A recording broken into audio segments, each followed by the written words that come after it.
Darkness. That was the first thing she felt.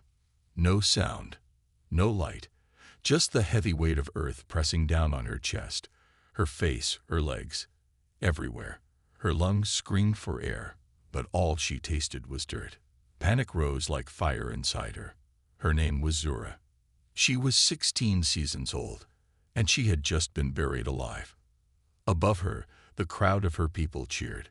Dust rose in the air as the last shovel of sand hit the mound. It was tradition, a holy offering to the sky gods.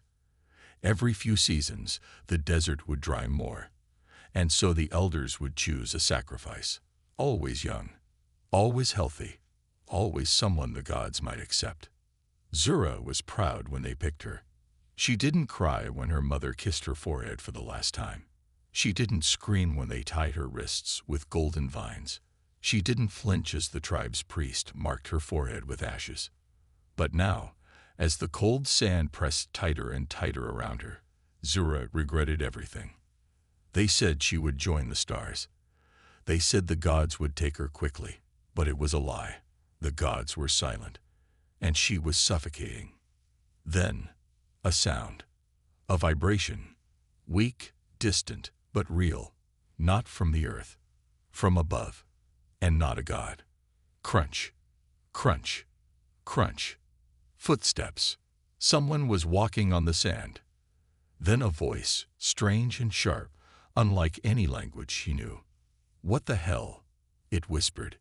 Zura froze. She couldn't scream, couldn't move, but she felt it. Someone was near. Someone not from the village. The voice repeated something, then silence again. Then the digging started. A hand. Fingers brushed her face. Skin met skin. Zura's eyes flew open, though all she could see was dirt. Then air, a small burst of it. She gasped. The dirt shifted. A hand grabbed her arm and pulled. The next moment, light exploded around her. Blinding, yellow, burning light. She coughed, her throat raw and full of sand. Her eyes struggled to focus. Her lungs burned, but she was breathing. Alive. Above her stood a figure.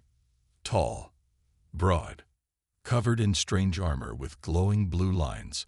A helmet shaded his face, but his voice, deep and human, cut through the wind. "I've got you," he said. Zura screamed. She didn't know this creature. His armor looked like machines from the old stories. His skin, pale. His eyes, too bright. Not one of her people. Not even from her world.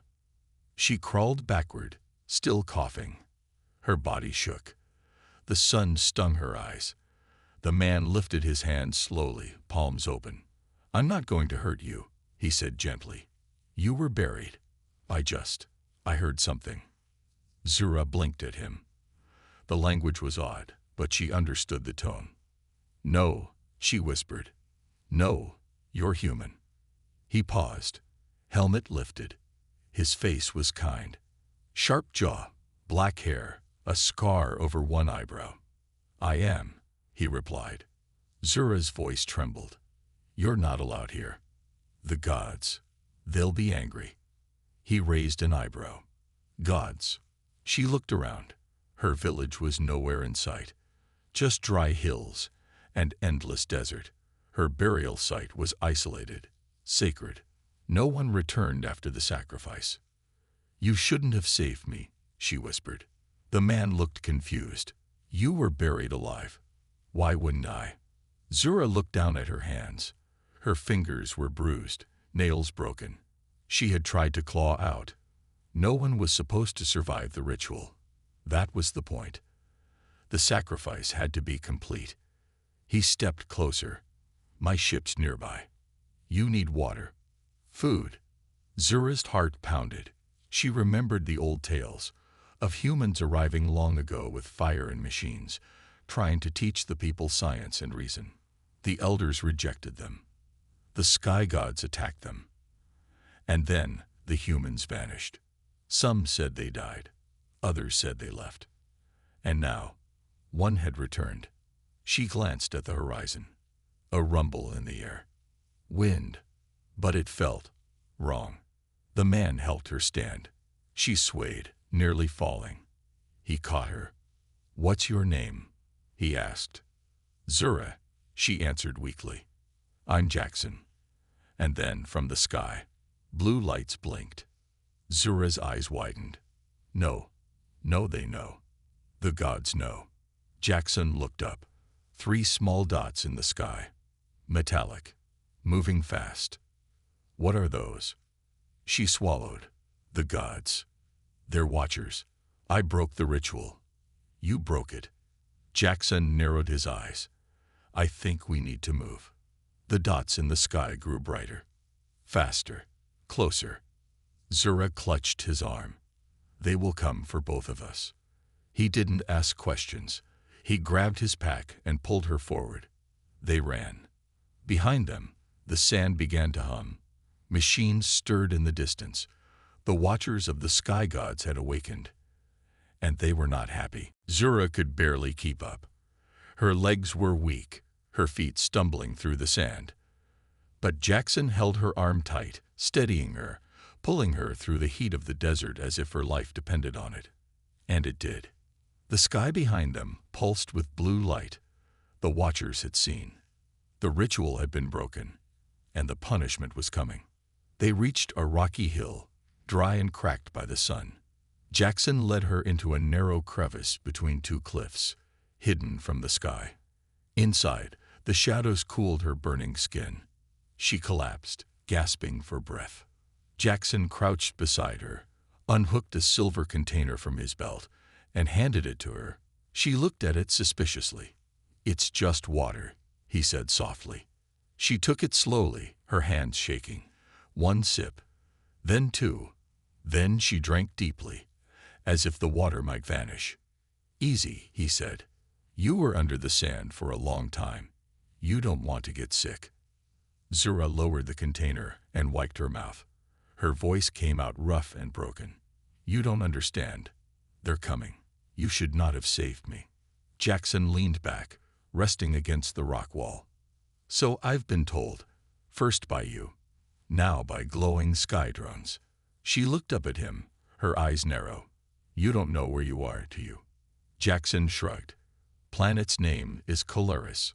Supposed to be uninhabited. My ship's scanner didn't detect settlements. I thought I was alone." Zura almost laughed. "Uninhabited. My people have lived here for hundreds of seasons, maybe more." He looked surprised. "Then why are you still doing sacrifices?" She didn't answer. Her mind was too full, too heavy. She had been prepared to die, trained for it, chosen by the elders, told she would become part of the balance, a gift to the sky gods for peace and rain. But now she was here, breathing, awake, saved by someone she had been taught to fear, a human. "You shouldn't be here," she whispered. "Your kind. The elders said the sky gods destroyed your people long ago." Jaxon raised an eyebrow. "That's not true. We left. We weren't welcome. Your leaders tried to stop us from teaching science, medicine, even basic tools. They said we were trying to replace the gods." Zura looked away. She had heard pieces of this story in old whispers. Some said humans had come to steal. Others said they brought forbidden knowledge. Either way, they were gone. Until now. "I heard your voice," he said. "A tiny sound, like a cry beneath the ground. I almost didn't stop, but something told me to dig." She stared at the dirt between her fingers. "You should have walked away." "Why?" "Because now the balance is broken." Outside, something howled. Not wind, a deep, sharp shriek that echoed through the rocks. Jaxon stood up instantly, hand on a strange weapon strapped to his leg. He pulled out a small round device from his pouch. It blinked red. "They're tracking energy," he muttered. "I used my scanner to find life signs. That must have triggered them." Zura stood slowly, her body still sore. "You don't understand. It's not just the Watchers. The ritual isn't symbolic. It's a warning." Jaxon turned to her. "Warning for what?" The sky gods. They live above, in the clouds. Machines. Machines with minds. They control everything. Weather, sandstorms, harvests. When we give them someone, they give us rain. If we don't, the sky turns against us. Jaxon frowned. So they're not gods. They're artificial intelligence. She didn't understand the term, but her voice was firm. They are powerful and angry. He paced the cave. No one should be buried alive for weather control. There's got to be a system, a signal, a center, something controlling them. Zura's brow furrowed. You talk like you can stop them. I can try, Jaxon said, but I need to learn how they work. Zura's breath caught in her throat. For a moment, the thought of standing against the sky gods seemed like madness. They had always ruled, always punished. Her people survived because they obeyed. She whispered, if they learn I survived, they will bring death. Not just to me, to everyone. Then let's stay hidden, Jaxon said. At least until I find out where their main signal is coming from. He pulled out a device from his backpack, flat, round, like a disc. He tapped a few buttons, and a blue hologram appeared in the air. It showed a map with blinking red dots scattered across the desert. Zura gasped softly. What is that? Energy fields, movement patterns, whatever these watchers are. They're not random. They patrol in circles. She stepped closer, her eyes fixed on one spot glowing brighter than the rest. That place. I've seen it. The elders say no one goes there. They call it the Silent Tower. Jaxon looked at her. Sounds like a place worth visiting. She shook her head. You'll be killed. Maybe, he said with a smile. But maybe not. Another sound cut through the air, a sharp hum. The watchers were near again. Zura backed into the wall. We need to move. Jaxon nodded. Can you walk? She nodded, but her knees trembled. They left the crevice, staying low, moving quickly along the shadows of the rocks. The sky darkened with evening light, but it wasn't from the sun. Strange clouds gathered. Fast, too fast. Zura felt it in her chest. The sky gods were watching again. As they moved, she whispered to him, Why did you really save me? Jaxon didn't look at her, but his voice was calm. Because no one deserves to die alone under the sand. She looked at him, this strange man from another world. A human. The kind her people were told to fear. But he had saved her, given her water, risked everything. And now, the entire sky might burn because of it. In the distance, the watchers descended, quiet, smooth, and merciless. But Jaxon and Zura kept moving. And the gods were just getting started. The night fell like a heavy curtain across the desert. Cold air replaced the heat, and the stars above shimmered with unnatural stillness. But in the spaces between those stars, something else stirred. Machines, silent, floating hunters, watching. Zura and Jaxon moved quietly across the rocky ground, their steps careful, their breathing light. The further they got from the burial site, the deeper the shadows grew around them.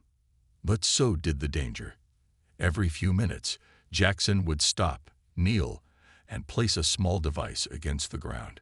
Each time, the device glowed and pulsed, showing patterns Zura didn't understand. She didn't need to. His face said enough. Things were getting worse. They're scanning the whole region, Jaxon muttered. Zura looked at him. The watchers. He nodded. 3 of them, moving in wide loops. But they're narrowing in. Fast. She lowered her head, her voice a whisper. It's because of me. The sacrifice was broken. The gods want balance. Jaxon shook his head, frustrated. They're not gods. They're machines, built for something. Maybe long ago they helped your people, maybe even protected them. But now they control them through fear. Zura stared at him for a long moment. His words made her chest tighten. Everything she had ever been taught. everything her people believed. He shattered in seconds. But deep down, something inside her had already started to crack the moment she felt air in her lungs again. She was not supposed to be breathing. And yet here she was. They moved again, crossing a field of broken stone, where ancient structures half buried in sand rose like jagged teeth. Zura had never seen these before. Her people didn't come this far out into the Deadlands. The desert was sacred, dangerous, untouched. Jaxon, however, seemed to know exactly what to look for. He reached a tall, rusted wall, barely standing. With his hand, he wiped off sand and grime to reveal markings, strange symbols, not from her language. Zura tilted her head. "What does it say?" Jaxon squinted. "Warning. High radiation. Human research site. Code 7C. Zura blinked. "This is human." "Looks like it," Jaxon said. "An old science station, probably from the early exploration missions. My people must have left it behind when they were forced out." He reached into his bag and pulled out a glowing stick. With one press, it lit up a narrow hallway hidden behind the broken wall. They stepped inside. The air was cold, stale, and thick with the smell of metal and dust. Lights flickered faintly on the walls. Long dead screens glowed for a moment, then went black. "This place is ancient," Jaxon said softly, "but maybe not useless." Zura followed him deeper. Her fingers brushed against the walls, feeling the strange coldness of the metal. They entered a round room filled with old equipment. Tables, screens, a chair with belts, tubes hanging from the ceiling. Zura's heart pounded. "Is this where your kind made the machines?" Jaxon shook his head. "No, we tried to shut them down, but they were already evolving. We lost control. Then your people started worshipping them. We couldn't stop it." Suddenly, a deep hum filled the air. Both of them froze. Outside, a watcher. It hovered above the ruins like a giant insect. Smooth, round, a glowing red-eyed at the center. It stopped just outside the broken wall. Zura gasped quietly. Her knees buckled and she crouched low. Jaxon reached for his weapon, silent, sleek with a blue core. He didn't fire. The watcher scanned the area. A beam of pale light swept across the sand. It paused for a moment, then moved on. Jaxon exhaled slowly. That was close. Zura whispered, "Why didn't it come in?" He thought for a second. The building's walls. They must have some shielding. The materials are old, but maybe strong enough to block scans. They waited in silence for a while, listening to the watchers drift farther away. When the sound was gone, Jaxon turned back to the room and started inspecting the equipment. He found a small, box-like object on the table. Dusty, faint lights blinked across its surface. "This is a data core," he said. "If it still works, we might learn something." Zura watched him as he connected wires from his own gear into the ancient machine. It buzzed, stuttered, then a soft voice came from the speaker, broken, but clear enough. "Warning. Ritual override detected. Balance failure. Initiate sky cleansing." Jaxon's face darkened. Sky cleansing? That doesn't sound good. Zura's body went cold. "They'll punish the land." Jaxon nodded. "That's what this is. A system meant to keep people in line. They call it cleansing, but it's really control. If no one dies, then everyone suffers. Storms, fire, drought." She stared at the machine. "My people think they are gods, but they are just machines." Jaxon looked at her, his voice gentle but firm. "Yes, machines built long ago, but they don't feel. They don't love. They just follow code. They lost their purpose a long time ago." Zura stepped back. Her hands trembled. All her life, she believed in the sky gods. All her life, she thought her death would bring peace. And now, she saw the truth. Suddenly, alarms blared in the room. The data core flashed red. Intuition DETTTED. Jaxon grabbed Zura. They found the signal. We have to move. Now. They rushed outside. The wind had changed. It wasn't normal. It came in waves, like something breathing. And then, in the distance, 3 watchers flew in formation. Zura's eyes widened. They're not just watching anymore. Jaxon pulled her behind the ruins. They're hunting. Blue beams of light shot down from the sky, scanning the desert. One of them hit the ruins behind them, and the stone exploded into dust. Zura screamed. Jaxon fired a small pulse from his weapon. The beam struck one of the watchers. It spun, slowed, but didn't fall. He cursed under his breath. Their armor's stronger than I thought. Another beam blasted the ground beside them, sending sand flying. They ran. Zura's lungs burned. Her feet barely touched the ground. Behind her, the watchers screamed with electronic rage. She looked up once, and for the first time, she didn't see gods. She saw machines, hunters, killers. And for the first time, she didn't want to bow. She wanted to fight. They disappeared into the night, 2 shadows against the endless desert, as the sky burned behind them. The desert grew quieter as the night deepened, but it was not a peaceful quiet. It was the kind of silence that carried weight, like something terrible had just passed by and might return at any second. The wind was slow now, whispering secrets between the rocks, and the sky above was heavy with glowing clouds. The watchers had flown on, for now, searching other parts of the desert, but their presence still haunted the air. Zura and Jaxon moved carefully through narrow paths between cracked cliffs and broken stone walls. Every step they took left marks in the sand. Every sound they made felt too loud. Zura could hear her own heartbeat pounding in her ears. Her body ached. Her legs were weak. But something deep inside her, something new, kept her going. They found another hidden path, lower than the rest of the ruins, almost invisible from above. Jaxon stopped and pointed toward a wide metal door built into the ground, covered in dust and half buried by time. "What is that?" Zura asked, breathing hard. Jaxon stepped closer. A vault. Old tech. Might have been part of a bunker or lab. We'll be safer inside. He pulled out a small tool and tapped on the surface of the door. The tool blinked, sent a pulse of light across the seams. Then there was a soft click, and the door opened with a slow creak. A cool gust of air came out from the darkness below. Zura hesitated. "It smells strange." "It's recycled air," Jaxon said. "Machines down there are still running." He stepped inside, and she followed, one hand brushing the stone wall as they descended into the underground space. The stairs led them into a chamber lit by a low blue glow coming from panels on the walls. Dust floated in the air like ghostly mist. The floor was made of polished metal, cracked in places, and wires hung like vines from the ceiling. Zura looked around, her eyes wide with fear and wonder. She had never seen anything like it.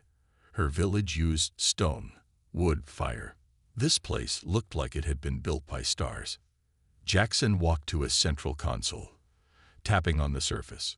Screens came to life, showing images and text. A voice played again, mechanical and low. "User identified. Access granted." Jaxon looked surprised. "Still remembers me," he whispered. Zura stepped beside him. "How?" "My people used shared tech back then. Fingerprint, DNA. Guess some systems still recognize the connection."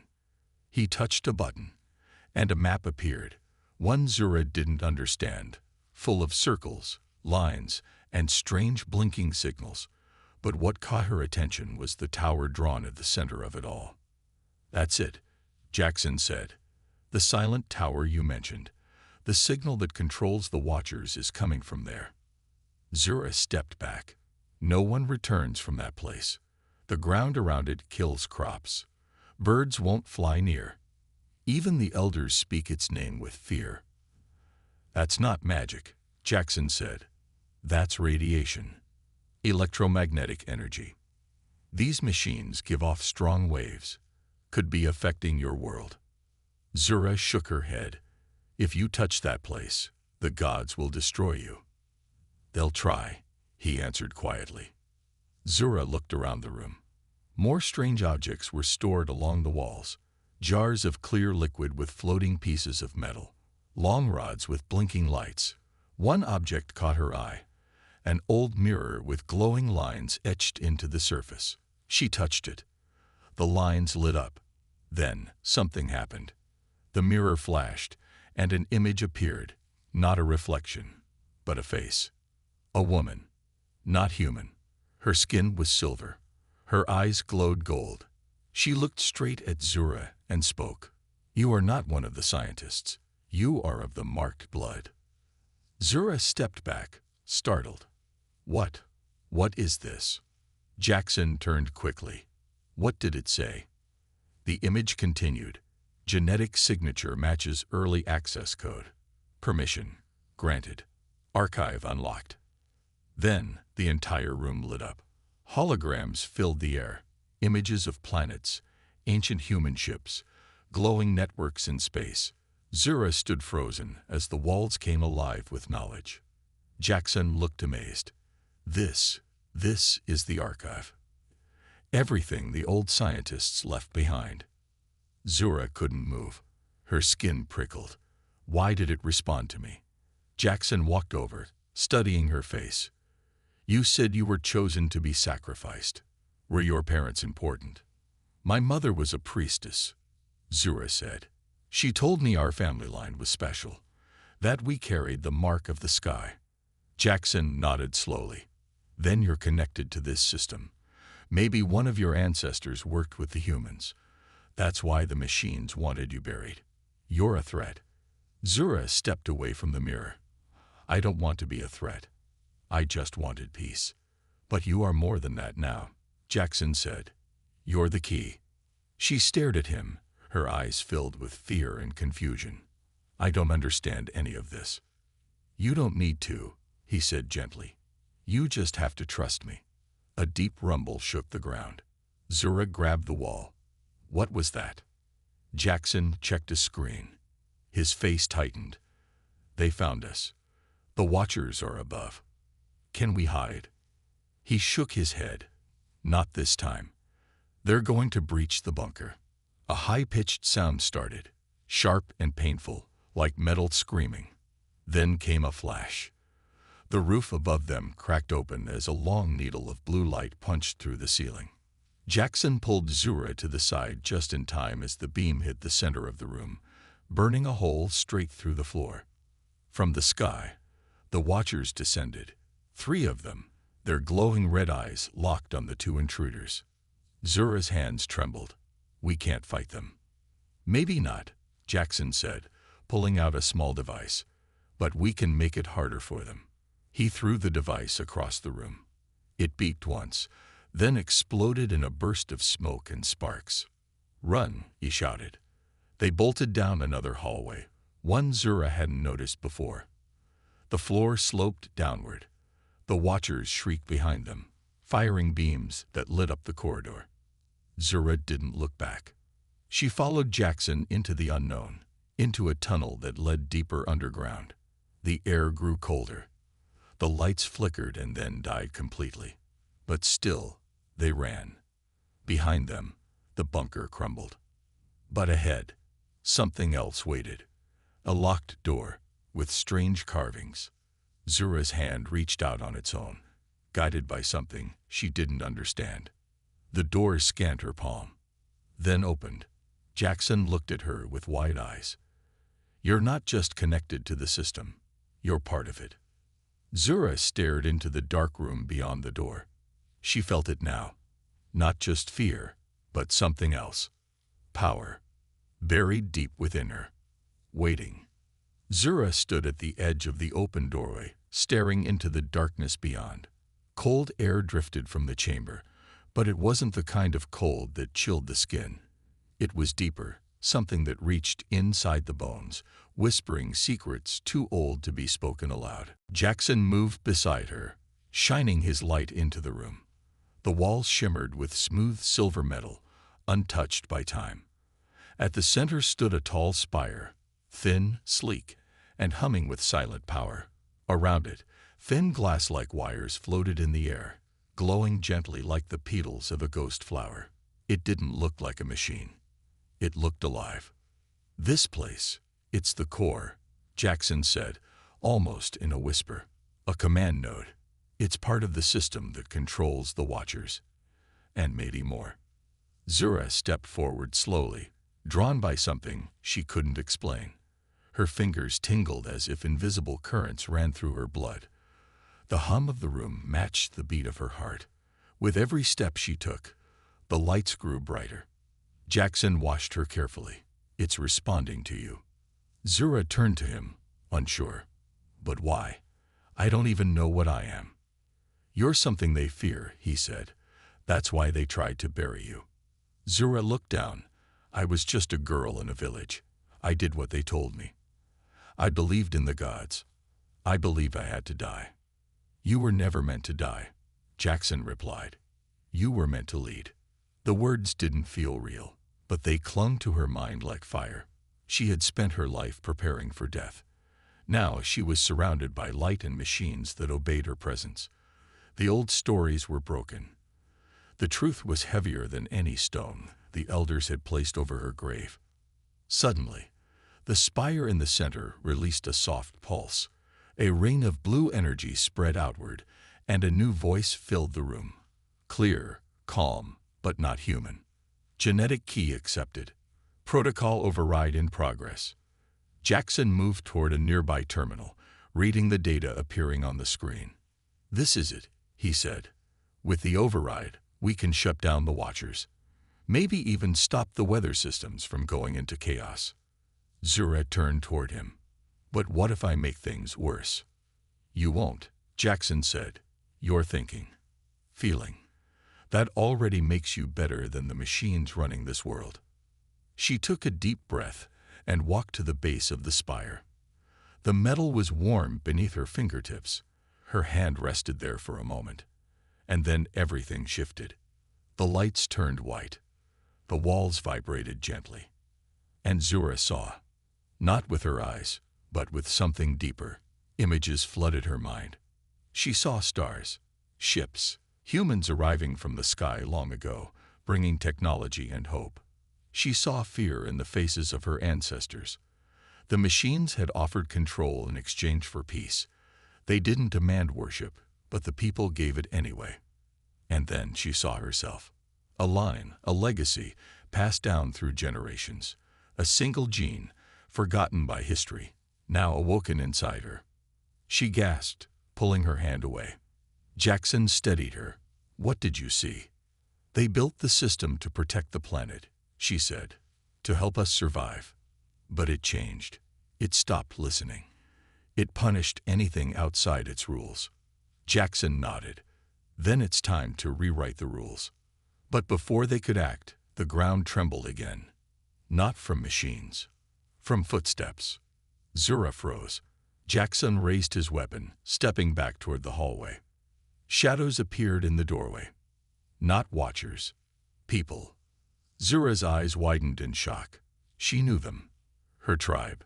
Men in cloaks. Women in ritual robes. And at the front, her brother, Tevin. He held a spear made of black stone, and his eyes were full of fire. "Zura," he said coldly, "what have you done?" She took a step back. "Tevin, how did you find me?" "We followed the sky," he replied. "The lights, the thunder, the signs. You disturbed the gods." Jaxon raised his hands. "We're not here to hurt anyone." But Tevin's eyes never left his sister. "You should be dead, Zura. You were chosen, buried, accepted."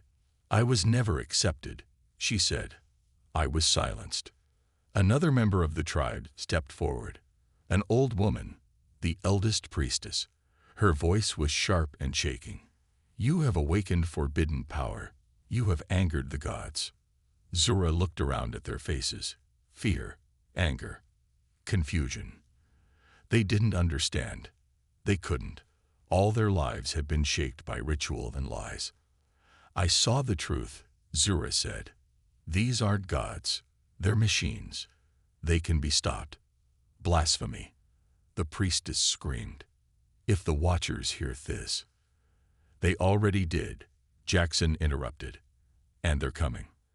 As if summoned by his voice, alarms began to blare from the terminal.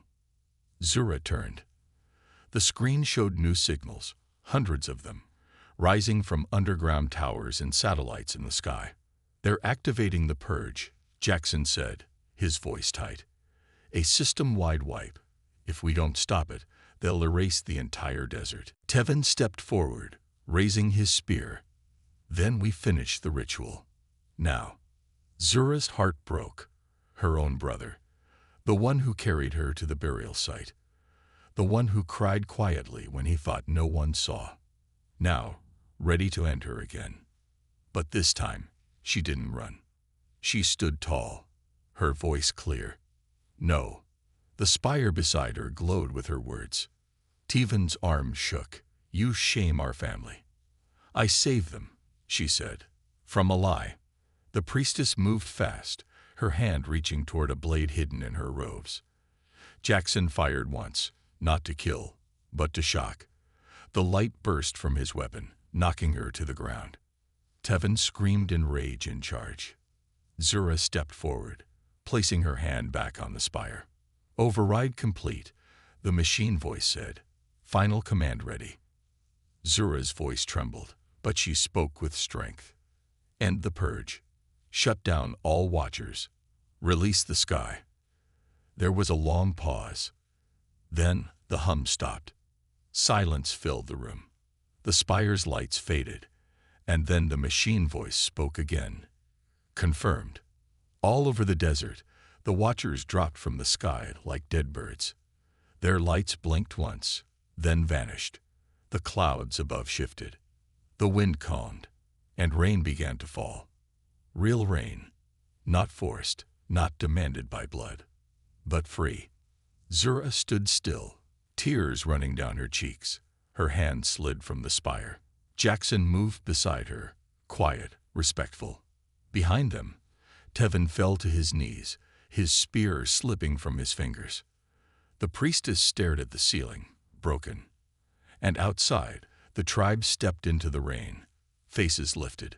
For the first time in generations, no one had to die for the sky to give life. Zura looked up, her voice a whisper. I was meant to die, but I chose to live. And the sky listened. The rain fell quietly, as if unsure it was allowed. Drops landed on the dry earth and sizzled softly. The desert, thirsty for years, drank it in with silent joy. Zura stood at the center of it all, drenched, shaking, and yet still on her feet. She could feel the weight of the moment pressing down on her shoulders. Something ancient had ended, and something new had begun. But peace never came so easily. Tevin knelt in the mud, water streaming down his face like tears. He stared at the spire behind Zura, its lights now dim, its power sleeping. His hand trembled near the fallen spear. Around him, the rest of the tribe stood in a circle. Some looked confused, some terrified, a few hopeful. Jaxon stood a few steps behind Zura, weapon still in hand, eyes on the sky. He had learned enough by now to never trust silence. The machines had been quiet before, and struck loud when it mattered. Zura turned to her brother, her voice tired but steady. You see now, don't you? The rain came. No sacrifice. No blood. Just truth. Tevin looked up at her. There was pain in his eyes. Not anger now, but something worse. Doubt. His whole life had been built on the belief that the gods were real. That Zura had been chosen for a holy reason. That the people's suffering had purpose. I don't know what to believe anymore, he said. Before Zura could answer, the earth shook. Not gently. Not like the rumble of a machine. This was deep. Violent. A roar, like the scream of a buried giant, tore through the ground. The spire behind Zura flickered back to life, but this time its lights flashed red. Jaxon's face went pale. They're forcing a reboot. Zura turned sharply. I thought we shut it down. We did, but we only had access through that tower. There's another system, deeper, hidden. The rain stopped. Every drop froze in the air for half a second before vanishing. The wind reversed, and the sky split. Above them, the clouds tore apart like ripped fabric, revealing a circular hole in the heavens. From that hole, a shape began to lower, a massive structure, spinning slowly, made of black metal and red lights. Zura gasped. What is that? Jaxon clenched his jaw. That's the real core. The true God machine. It was sleeping. Now it's awake. The tribe screamed. The priestess fainted, and Tevin stood up. Zura, he whispered, his voice filled with horror. What have we done? The machine voice returned, but louder now, not soft like before. It came from the sky itself, from every direction. Error. Balance broken. Manual resetenggt. Purge INITITE. Jaxon cursed under his breath. They're going to wipe everything. Not just the desert. The whole planet. Zura felt her knees wobble. How do we stop it? We have to reach the source, Jaxon said. That thing in the sky, it's not just a drone. It's a ship, a brain, a living eye. Zura looked at her people. They were backing away, covering their heads, crying out. She looked back at Jaxon. Take me there. He stared at her. It's a suicide mission. I was already supposed to be dead, she said. If I don't go, everyone else will be. He didn't argue. He just nodded. Together, they turned toward the rising hill where Jaxon had hidden his small craft, half buried beneath a rocky outcrop. As they ran, Tevin followed, silent, conflicted. Jaxon's ship was small, barely built for two, but fast and tough. As they climbed inside, the ground cracked behind them. Roots of black metal burst from the earth, like claws, tearing stone and soil apart. Zura looked out the window, heart pounding. It's consuming everything. The ship lifted off, engines roaring. Below them, the tribe scattered like ants. The machine roots followed. As they flew upward, toward the spinning core in the sky, Zura pressed her hand to the glass. We end this today, she whispered. The ship approached the structure. It was bigger than any building she had ever seen, its surface pulsing like a living heart, red veins of light running across its body. A docking port opened without warning, like a mouth ready to swallow them. Looks like it wants us to come in, Jaxon said. Then let's give it what it wants. They entered the ship. Inside, everything was smooth and silver. No buttons, no screens, just light. The walls reacted to their presence, shifting and glowing with every step. The air was still, too still. Then a voice spoke, not just in sound, but in Zura's head. You carry the blood, but you are broken, unfit. You chose to live. Zura raised her voice. I chose to see the truth. You've tricked my people for generations. They obeyed. They survived. That was balance. No, she shouted. That was slavery. The hallway lit up bright red. Then you will be deleted. Suddenly, the walls began to shift. Shapes formed. Machines with long limbs, glowing eyes, and spinning blades. Jaxon fired first. Blue pulses lit up the hall. The machines dropped, sparking. Zura ran ahead, guided not by sight, but instinct. The ship seemed to know her, or fear her. She reached the center chamber. A floating orb of red light hovered in the middle, surrounded by rings of data spinning like a storm. She stepped forward. "End this," she said. "Cannot comply," the voice said. "Reset is in progress." Zura reached out her hand. The orb pulsed. Pain shot through her body. But she did not stop. Jaxon fought in the hallway, holding back the machines. Tevin, who had followed in silence, suddenly arrived, spear in hand, striking down one of the machines that had slipped past. Zura screamed, her hand connected. The orb stopped. Everything froze. Then, silence. The lights dimmed. The red glow vanished. Outside, the clouds cleared. The wind softened. The roots withdrew. And the world breathed. Zura collapsed. Jaxon caught her. "It's over," he said softly. She opened her eyes. For now. Below them, the desert shimmered with new green. The sky was blue again. And far in the distance, her people stared upward, not in fear, but in awe. For the first time in history, the sky did not demand anything. It gave. Because one girl refused to die, and fought instead. Light flooded the desert. Not harsh, not burning.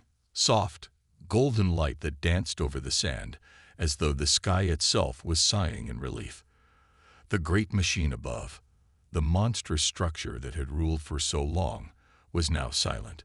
It hung in the sky like a sleeping giant, its red lights dimmed, its spinning core stilled. And on the surface of the planet, life began to stir in a new way. Zura opened her eyes slowly. The hum in her bones was gone. No pain, no burning, just quiet. She lay on the smooth floor of the control chamber inside the God machine. What her people had feared, worshipped, and obeyed for generations. Now it was just a hollow body, a shell. She sat up. Jaxon knelt nearby, checking a wound on his arm. His clothes were torn, his face dusty, but his eyes were focused. "You did it," he said with a soft smile. "You shut it down."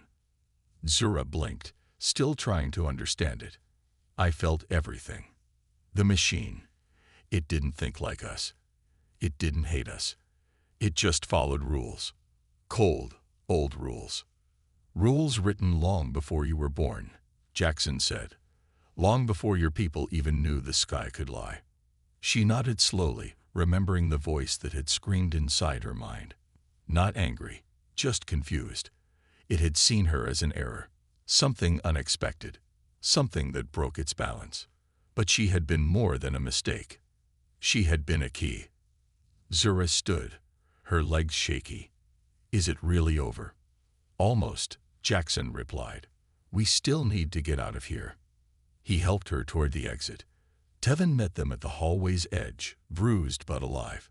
His spear was gone, replaced with a quiet, thoughtful stare. "I saw the sky open," he said. "I saw the light change. I saw you."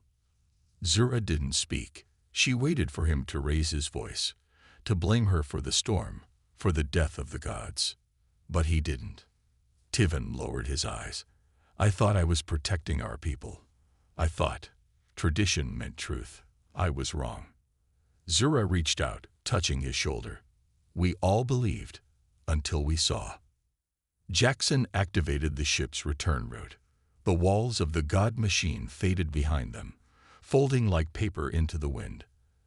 As they flew downward, the desert looked different. Alive. Tiny green sprouts were already breaking through the sand. Rain had soaked into the earth.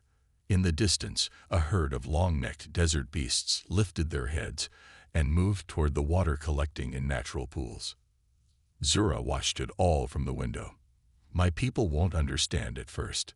"They don't need to," Jaxon said. "Not right away. Change is slow. It starts with questions." "And what about the Watchers?" she asked. "Could they come back?" Jaxon hesitated. "I don't think so. The system is broken beyond repair. I made sure." Zura nodded, but something inside her told her to stay alert. Machines didn't rest forever. Someone, somewhere, could try to rebuild them. But for now, the world had a chance. The ship landed near the remains of the ancient ruins. The rest of the tribe had gathered nearby, standing under the shade of strange stone arches. Their faces lit up as they saw the three step down from the ship. Zura expected fear. Instead, she saw a wonder. The priestess, old and once furious, stepped forward. Her voice was thin. "You were the sacrifice." "I was," Zura replied.